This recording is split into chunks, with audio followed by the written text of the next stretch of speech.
As I'm making this video, I'm thinking back as if I were to have a conversation with the Jose that was 16 years old, associating himself with an environment that was so focused living in the present, having fun. You tend to think, oh, well, that's what you're supposed to do when you're young, because I even recall having conversations at that age with people that were around the same age as me and thinking about it as, oh, well, I'll just worry about that when I'm 30. And it's so funny thinking about it being 25. I'm 5 years away from being 30 and I build a $10 million portfolio. So imagine the people that think, oh, I'll just wait till I'm 30. I'll wait till I'm 40. I'll wait till I grow up as an adult and then decide to take life serious, because that was basically the shit that that person was saying, right? And what I would tell my young self is, number one, you're very smart. You understand that you're here to do big things. You understand that you are here to be ambitious, and it's okay for you to be hungry, and it's okay for you to take the risks that a lot of people aren't willing to take because of the short-term fun that they're not willing to give up. And that's one of the biggest things that I would even say to anybody else that's watching this, that's perhaps caught up in so much pleasure, right? Going out, doing all these frivolous entertainment things that don't necessarily credit to your life. And what I consider credit to your life is genuinely things that are making you a better person. Things that you can actually accrue and say, okay, I have this. This is now my experience, is now my skill set. This is now something that I've gained, and now I can utilize to build myself up. And what do I mean by that? Well, it's a funny example that I use when I was speaking with my friend Vinny about this. And I was telling him, like, yeah, I could actually go to Miami right now and rent a Lamborghini and take a bunch of pictures on Instagram and flex and look cool. However, when I come back, am I going to have that Lamborghini sitting in my garage? How long is that experience actually going to last me, right? Now, when I think about the real estate that I have, right, like this 7-bedroom house and the other 4-bedroom mansion that we're building next door, which is gonna be bigger than this one, it's just incredible how much stuff I actually have and I actually own, as opposed to going somewhere, renting it to look cool, and then coming back and having nothing, right? So another thing I will tell myself is understand that there are going to be people that are going to spend money on doing stupid shit, right? Or not even doing stupid shit. You know what? Doing fun shit, right? Because it's fun to go to Miami, rent a Lamborghini, go out to nightclubs, spend all your fucking money, hang out with a bunch of hoes, and then come back. But the fun part is not coming back and having nothing. That's the stuff that isn't fun at all, because now you realize all the shit that you had to do to work to get to the point of being able to even have that money, right? And the great thing too is that I didn't grow up entitled. A lot of rich kids that grow up with wealthy parents, they grow up entitled, thinking that money grows on fucking trees and that the money that they spend, they don't necessarily respect, right? So I will tell myself, listen, it's all right. There's gonna be a lot of kids that are gonna be flashing with certain things and driving certain cars that are maybe even not Lamborghinis, but just better cars than you. But it's okay, and it's fine for you to take your time and enjoy the journey and really squeeze all the negative energy that you can actually take from your current experience and turn it into positive energy, turn it into fuel to actually fuel me to continue to build the empire that I now have, right? Because, man, I remember the time where I worked at this pizza spot, right? Really good friend of mine, I still talk to him every now and then. He actually hooked me up with a job, and I remember the last day that I left that place, I got in a fight with the owner, and I remember saying to one of the guys that owned the shop, I was like, I'm gonna be fucking rich by the time I'm 25. And he didn't believe me, right? And I'm 25 now, and even by the time I was 23, I already reached the goal that I thought I was gonna reach by the time I was now 25. And it's amazing everything that you can actually do when you commit yourself to following that goal and being serious, right, about the path that you're actually on. Because that's something that nobody could ever take away from you. People could doubt you. People could have all these negative opinions about you, but they can't take away your ambition or your vision as long as you don't let them. If you let them, that's your fault. That's on you, However, if you hold that dear to your heart and you decide for yourself that you are going to pursue that vision that you see and commit to your purpose, commit to your mission, to your goals, to being able to be the kind of person that lives the life that you want to live, right? That has the kind of money that you want to have, that drive the kind of cars that you want to drive, and that live in the estate that you want to live in, that takes care of your family, that's wealthy enough to say, okay, listen, mom, here you go. You don't have to work anymore. To be in a position where you can do all of those great, incredible things, you can't give up and leave your vision hanging, right? Like everybody else. Oh, well, you know what? When I was a kid, people told me that I could have been anything I ever wanted in my life. But now that I'm 18, 19, 20 years old, they're telling me, oh, get real with yourself. Why don't you get a real job? You know, it's so funny how even nowadays, right, I'm on the phones talking to somebody and they'll say something like, oh, why don't you get a real job? And they hang up, right? These would be like prospecting leads, right? Cold leads. I don't know if everybody knows, but I do sales. In sales, sometimes you encounter people like this, right? Especially when you're selling houses, let's say, that are anywhere between 400 and 500 grand. There's a lot of people on the phones that are just working at 9 to 5. They come home, they watch TV. So when you're calling them, to them, their life isn't that big, right? And that's not to insult them, but that's just the reality of things, right? Like, to them, I'm just some random fucking guy that's calling them, and for all they know, I'm getting paid minimum wage. I utilize that example to tell you guys that there's a lot of people that are going to think that what you're doing is a waste of time, that what you're doing is stupid, that what you're doing is not a real job, that you should go out there and get a stable income to support your life and not go out there and risk it because 87 to 90% of real estate agents don't make it their first 2 years. I'm on year fucking 6 right now, right? And I'm doing fucking great. What would have happened if I allowed myself to be persuaded by the average way of thinking? What would have happened to me? I would have ended up being a nobody, being a statistic, being a regular person, being average, being just like everybody else. So if that's the career path that you want to take, listen, that career path is always going to be available because you can always work somewhere for minimum wage doing something. However, if you want to make the big bucks, if you actually want to change your life and make an impact and make a dent in the fucking universe, it's going to take a lot more than just going on a regular 9 to 5, right? Unless you have a boss that's willing to upgrade you into a potential equity partner position. That's a different story. That's a different track that you can take or path that you can take. However, that path wasn't paved for me. I had to go out there and get it on my own. So I had to do what I had to do, and I wasn't going to allow the negativity of others, the negligence of others thinking that, oh, I'll work on that when I'm 30. The ignorance of people, not really being able to perceptualize or conceptualize time and understand, okay, well, the longer I wait, the more responsibilities I will have. Therefore, the more challenging it will be. Not that it'll be impossible. However, why would you purposely place barriers and obstacles in front of you while you can just get to it now? Because life could possibly get complicated as it goes by, or it could get better if you choose for it to get better. However, you're going to have to actually take that action, take that step. So what I was saying with really isolating myself from these level of thinking kind of people and putting myself in a situation where I can also say, hey, Jose, it's going to be okay as long as you rely on your wisdom and on your knowledge. And what do I mean by that? Like right now, I have books here, books there, right? I read a lot.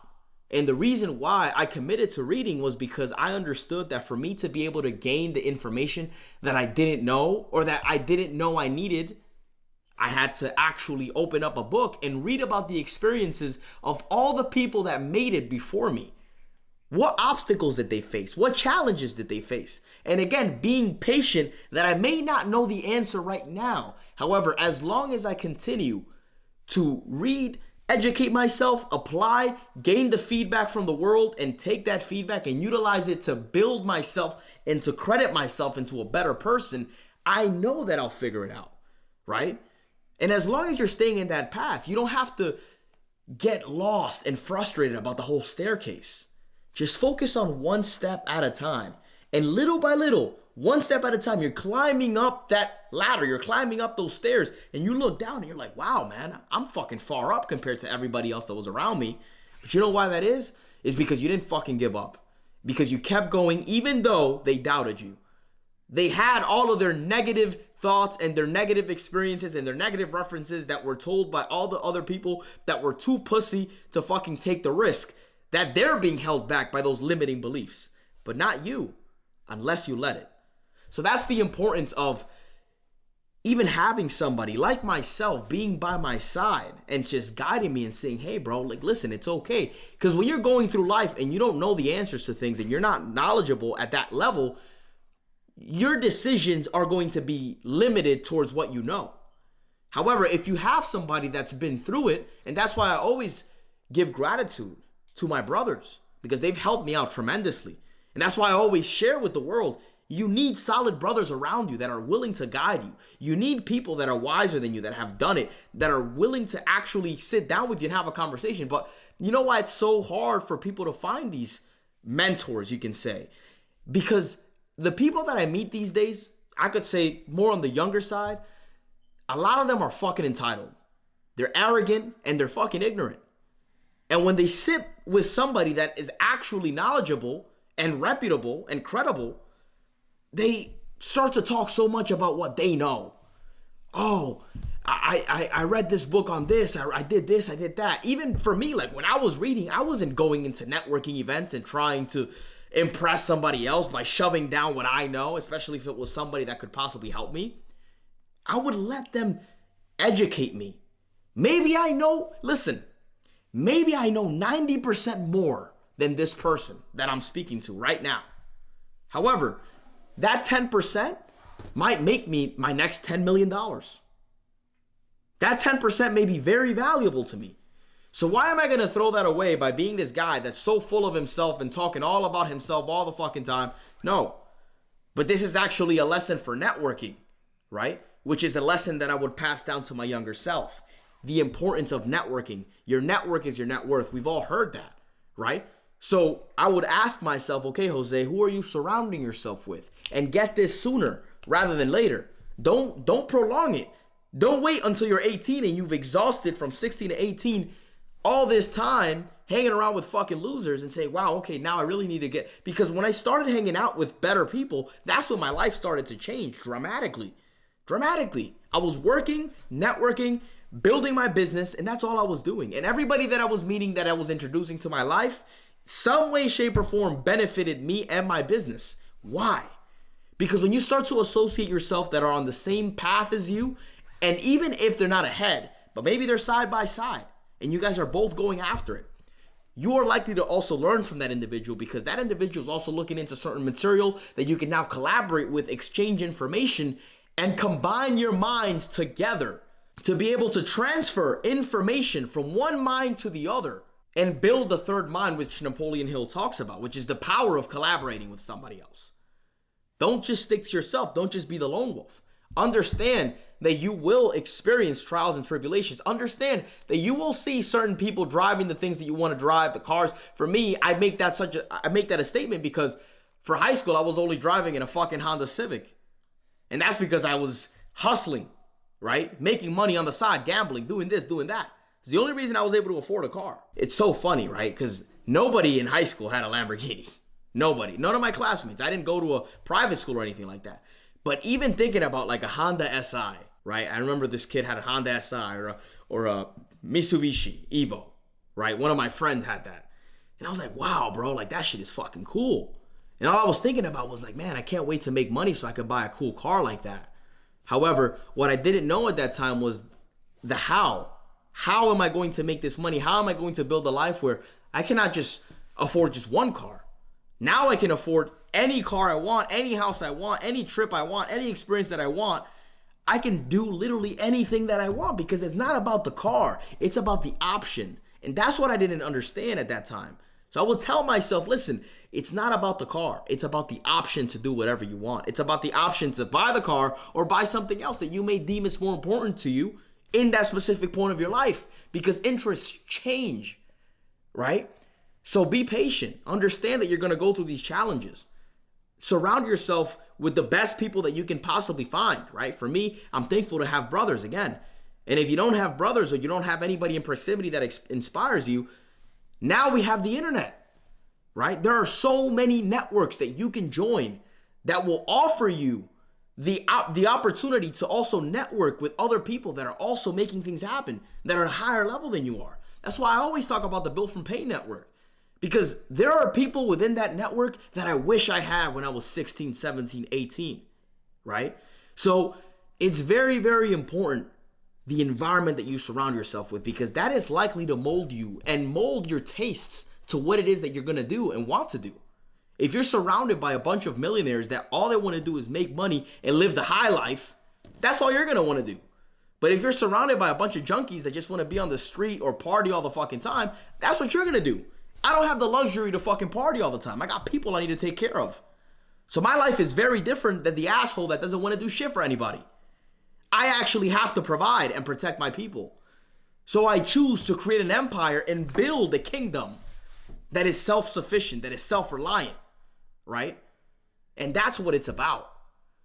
So there's so many things that I can speak about with my younger self, Jose.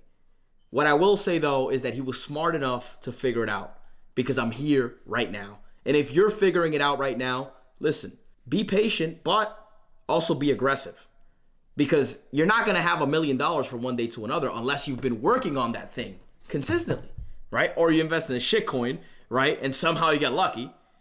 But don't rely on those kind of things, because that's being massively advertised in the world right now. Rely on the skills that you possess. And if you don't possess any skills, then maybe this is a wake-up call for you. Because if you don't have skills, you're not going to be able to pay the bills. Skills pay the bills. Okay, remember that. So start to forge more capability within yourself that can find solutions to other people's problems so that you can start to get paid for it. Because that's the world of enterprise. That's the world of business. That's the world where you are going to get filthy fucking rich and have that fuck you money where you can do whatever the fuck you want, right? Surround yourself with good people that'll make you morally a better person, that will hold you to higher standards, and you can establish those boundaries that'll now keep you sane and keep you on your path. These are the things that are important. These are the things that I would pass down to my younger self. And also, you can have certain people around you, but you also have to be able to hold your own weight. If you're not able to hold your own weight, now you're just an anchor to everybody else. So that's why I go back to always educating myself, always building my skills, always being the kind of person that's out there leading by example, standing in the front and saying, all right, well, I'm not going to tell you to do anything that I haven't done. That's why I always talk about sales, because that's the way that I made it. That's the way that I build connections, right? So experiences will come. Those good friends that I'm speaking about, they will come. The opportunities will come. However, are you going to be ready to actually be able to take advantage of those opportunities? To be able to establish that relationship with that friend that will also help you evolve in your life and in your path. Because we meet people every single day, and it could be at a grocery store. You could meet somebody.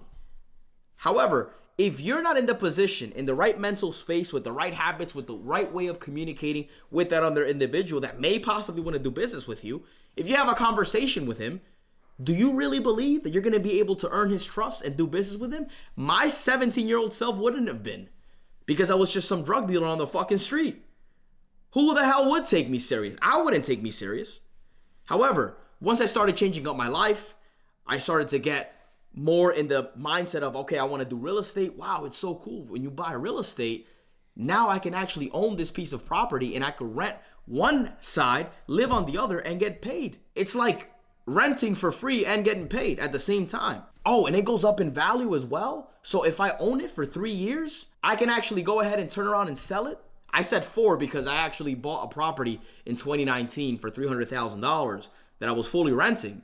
And I sold it in 2023, which was 4 years later, for $550,000 and made $250,000. So that's the kind of shit that I'm talking about, right?